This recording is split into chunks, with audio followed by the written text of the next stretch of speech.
Hey, Sean. I think when we spoke with you after the game, you didn't have too much of an update on guys that injuries and whatnot. Curious now that you're back, if there's any update on anyone in terms of. Yeah, still no updates there, Gary. No, I'm just kidding, man. I'm just kidding with you.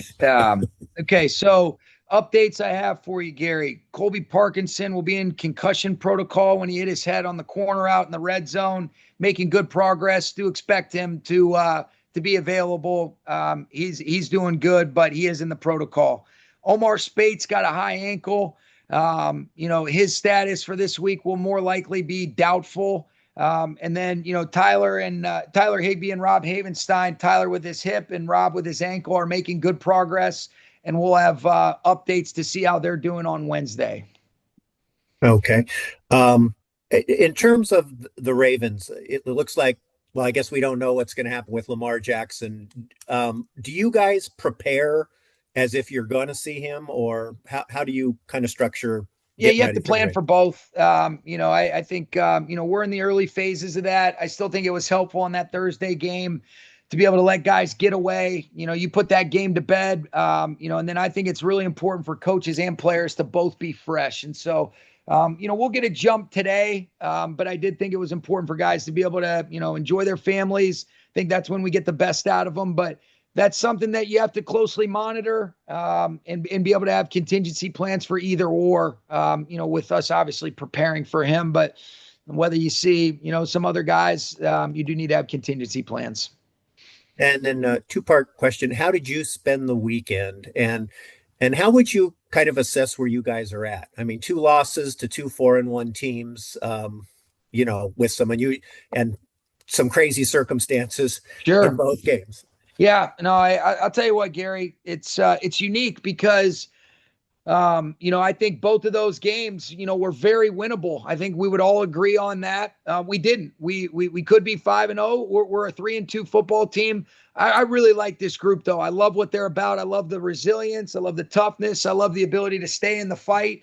I think we're just looking for more sustained execution throughout. I think we're looking for, hey, can we provide clarity from a coaching perspective to allow these guys to go cut it loose? I think we've learned a lot in the first 5 weeks, and I think there's still a lot to be had. I think we'll use these disappointing things that have occurred as an opportunity to strengthen and callous us in ways that just wouldn't exist otherwise. So I like that because that's the truth. That's where we're at. I spent the weekend, trying to enjoy, some time with my family. My folks were in town. My little boy, my wife. Was it as enjoyable as it could have been? No, it wasn't, Gary. But it is. I'm excited to get back to work. I was ready to be able to get back with these guys, get moving towards, our goal of playing really good football against a really good organization, great coaching staff, a bunch of great players.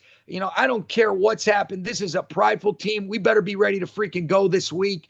And I'm excited to attack this preparation, with our group to be able to respond accordingly. And, I think you look at the reasons why things haven't gone down. We need to be able to address those things, but we also can't lose sight of how many positives there are. I believe we've got the right kinds of people. I love this team. I love this coaching staff, and I'm really excited.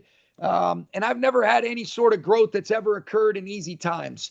You don't want it to go down like that, but man, we're going to learn a lot more about ourselves and the people that we're around. And I think we're going to like what we see, that wouldn't exist otherwise if maybe we found a way to pull those games out. So there's a heightened sense of urgency that wouldn't exist.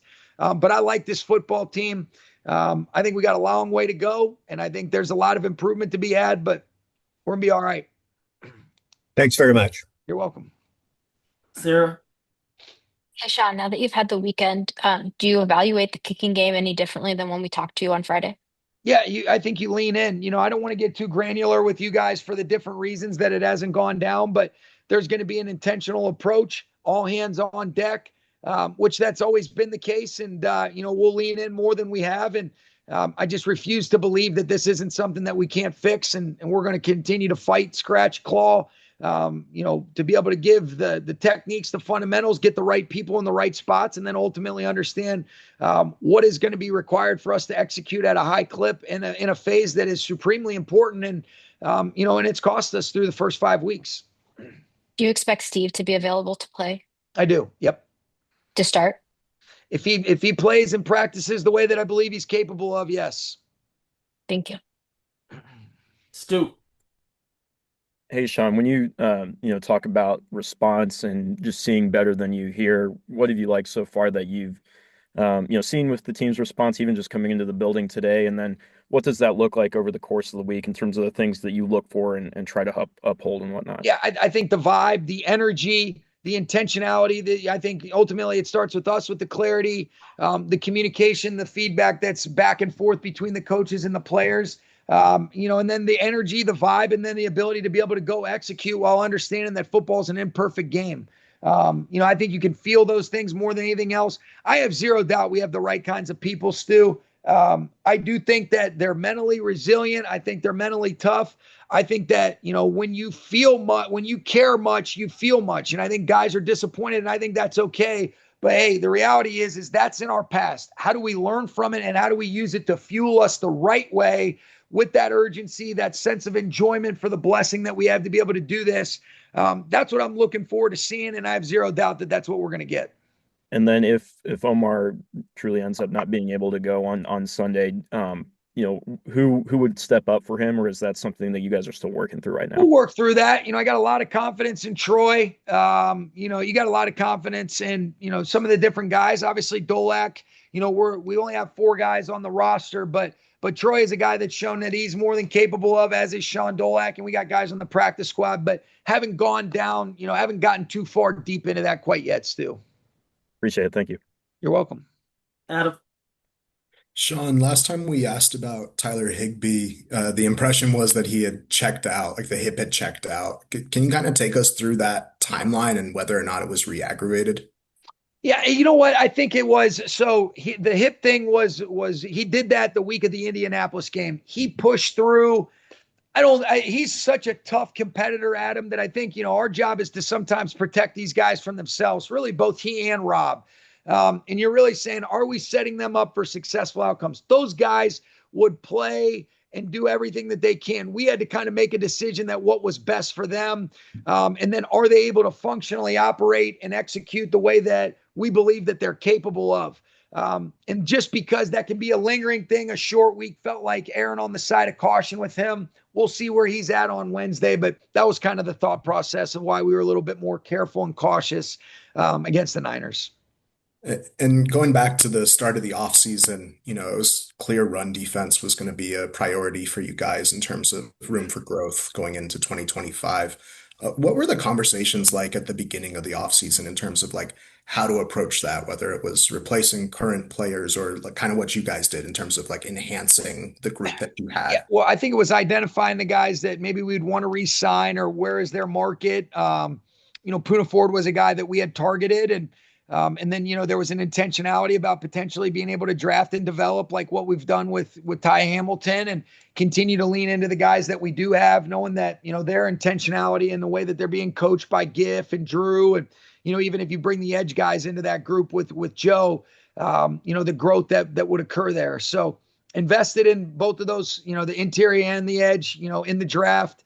Obviously invested in Poona Ford. He was a guy that, we really had a lot of love for based on going against him in Seattle and then watching his body of work and with the Chargers last year. So that's kind of a little bit of insight into the dialogue for you. When you draft a member to the defensive front who, like in 2023 and 24, who had made their names as pass rushers, what is that process of getting buy-in in the run game as they develop as pros? No, they're just their competitive character. These are the right kinds of guys. I mean, you get recognized for that kind of stuff, but these guys understand you earn the right to be able to do that by being stout at the point of attack on the early downs. The competitive character of this group is so special, and I think they're led by special coaches. And so you don't necessarily have to create the buy-in. I think it's more of the big picture understanding of earning those opportunities to be able to rush the quarterback, be in some of those situations where you feel like you more have the pen a little bit defensively. And when you were in camp, week 1, week 2, what were you looking for to see if the team had made the progress that you wanted to see? I think the consistency of execution, it's always hard until you get into those tackle football moments.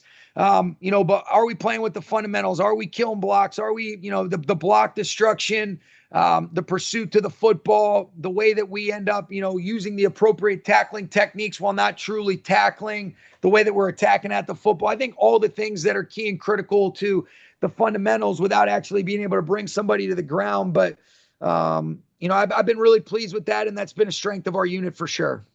Thanks, Sean. You're welcome. And we'll wrap up with you, bro. Hi, Coach. Hey. For Kyren Williams, his craft as a pass catcher has been much improved. What have you seen from his the way he approaches the craft and the execution of it? Yeah, you said Kyren? Yeah, Kyren Williams. Yeah, I think he's been a complete back for a while. The other night was a great example of, his effectiveness and his efficiency. And, I think we're at our best, Brock, when we're able to use all 5 eligibles. And, in a lot of instances, sometimes we're asking those guys to protect. He was able to be a factor the other night based on just some of the coverage contours and the looks that they were playing. And I was really pleased with him, and I think the cool thing about Kyren is the one that he'll bring up to you will be the 3rd and 6 that he expected to be able to catch that could have extended a drive, earlier in the game, but did a really nice job. I was really pleased and proud of Kyren in the pass game. Last time the team went out to Baltimore, Davis Allen had a great day. What have you seen from him throughout this early season, and do you think that you could possibly emulate that performance against this Baltimore defense? Yeah, he did a really, really good job. Higbee was injured. He had to step up. Had a big 3rd down and 1 conversion that ended up getting called back. Then he converts on a 3rd down and long. He did a really good job. Had a touchdown off of a screen. And so Davis has always just answered the bell, Brock. I think he's a mentally tough guy. I think he competes really well at the line of scrimmage. He's good as a move blocker. He's got great soft hands. So I think he's just continuing to ascend into a complete tight end. And he showed early signs of that his rookie year that you're alluding to. And he had a great performance that gave us a chance to win that game against a team that was as hot as anybody at that time. And my last question, Coach, is what are your initial takeaways from the entire rookie class in this early part of the season?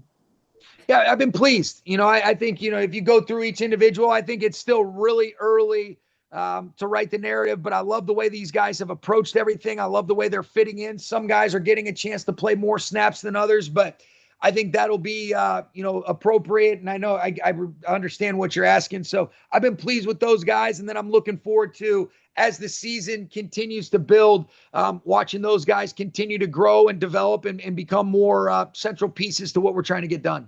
Thank you, sir. You're welcome. Coach, thank you. All right. Thanks, guys.